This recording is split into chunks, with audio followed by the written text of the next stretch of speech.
Karon yang ato ang Pinoquis Ranges o Guinea Watershed Area nga naglangkob sa 18 ka mga bungtod, mao kini ang pinaka-importanting bahin sa kinabuhi sa tao o sa katawhan dinhi sa Zamboanga del Sur. Kini siya ang nagsunod diha sa mga prinsipyo sa kinayahan, diha sa panaglambigitay sa tanang mga butang sa atong kinaiyahan, sa atong kabuhatan. Gikan sa tuktok sa bukid, hangtod ngadto sa kapatagan, hangtod sa mga kabaybayonan, paingon na sa ato ang mga kadagatan. Nga gitawag siya og Raise to Reap Biodiversity. Ang matag usa ka kinabuhi sa kinaiyahan adunay kalambigitan, pananglitan, ang ato ang kalasangan dinhi nga ani dinhi sa Pinoquis Ranges mukabat og dili moubos sa 150,700 ka hektarya.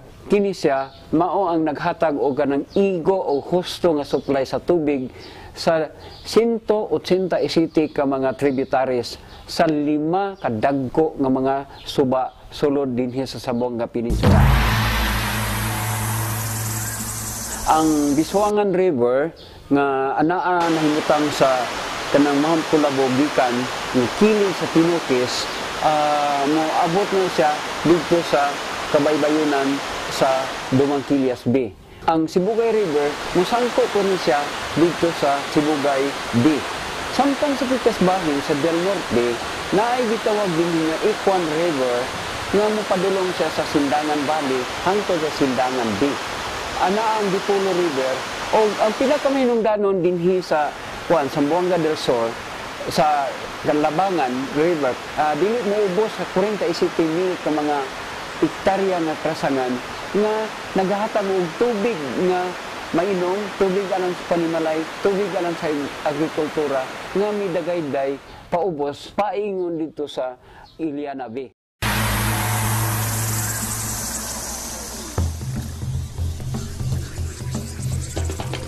Kaning maong kinaiyahan, naa dinhi ang gitawag sa Principles on Food Sovereignty.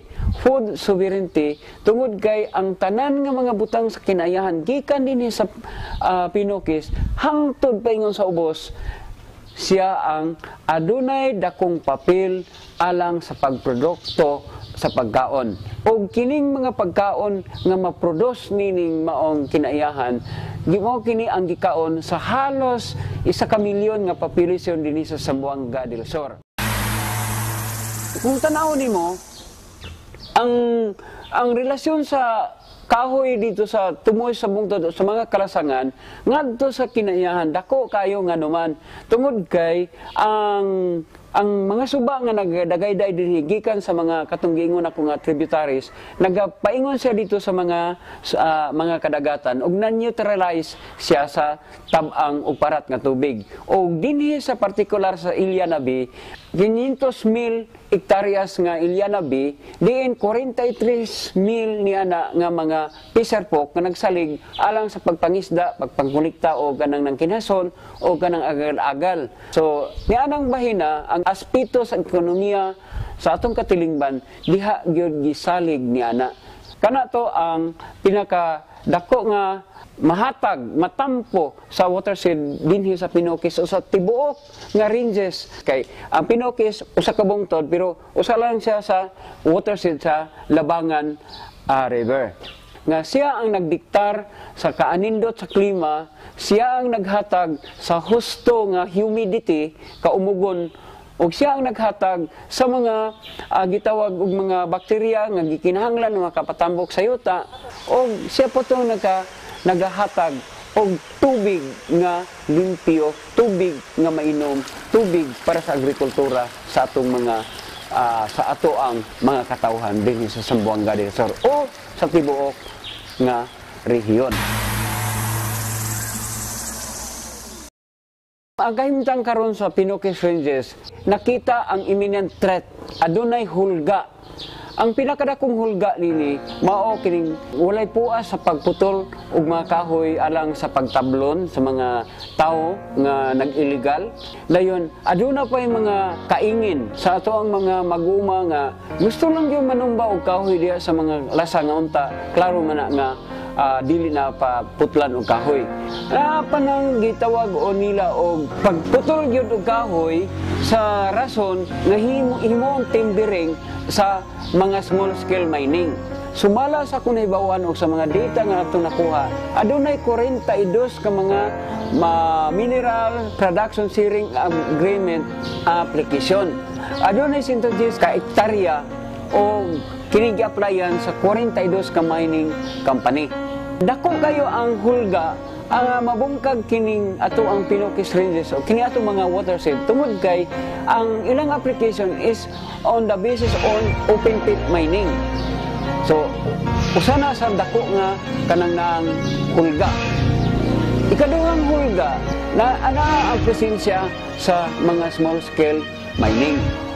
So tungod ana nagpadayon ang threat ani kung dili mapugnan kining mga dagko nga mga hulga sa kinayahan, dunay dakong posibilidad na ang ato ang watershed area madaot gini o maguba gini kung dili mapugnan mo sa mintra sayo pa kinahanglan gyud nga atimanon nato nga wala gyud nakahimo nining kadaot ining mga hulga nga ani karon nagpatigbabaw.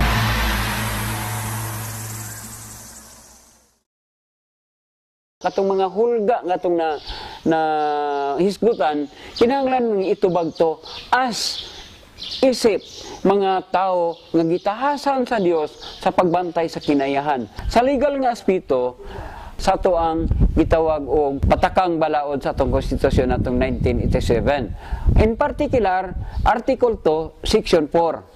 No? So naa na diha nakabase nga rights sa mga tao. Gigarantiyahan yun kana sa estado, no, sa gobyerno nga ang gobyerno adunay dakong kaakuhan sa panalipod alang sa balanse o himsog nga kinayahan. Katungdanan na siya sa gobyerno nga makapadasig sa katawhan. Sa Article 13 sa Batakang Balaod, Section 15, naana dito nga kinahanglan dili mapugnan ang mga tao diha silang pagsalmot alang sa ilang sosyal, economic o politikanhon nga aspeto sa kalambuan sa ilang kinabuhi. Pag-abot mo sa moralidad, sa moral obligasyon gina sa tao ang pagpanalipod sa kinayahan. Ngano? Tungod kay wala pa ang tao ana-ana ang yuta. Wala pa ang tao ana-ana ang tubig. Wala pa ang tao na nang hayop ang tanom. So therefore, ang tao naabot, nahumana ang tanan nga mga binuhat sa Ginoo. Usasab na siya nini ang tao gihimo sa hulagway sa ni Allah, hulagway ni magbabaya, hulagway sa Dios. Karon kay ang Dios man ang naghimo nining kinaiyahan, nining kabuhatan. Doon na ba'y katungod ang tao nga muguba nini? Wala. So, katungdanan karon sa tao sa pagpanlipod nining maong mga kinabuhi. Aron ang tanan mabuhi. Managdaggo kay mga butang, diha sa ato ang pagtuo nga kinahanglan puy-an nato aron ang atong kinaiyahan magpabilin sa iyahang kaanindot ug katahom. Gumising ka kaibigan at iyong ipaglaban karapatan ng inang kalikasan. Pigilan ang mga ganit na hayagang gumagahasa sa kabundukan.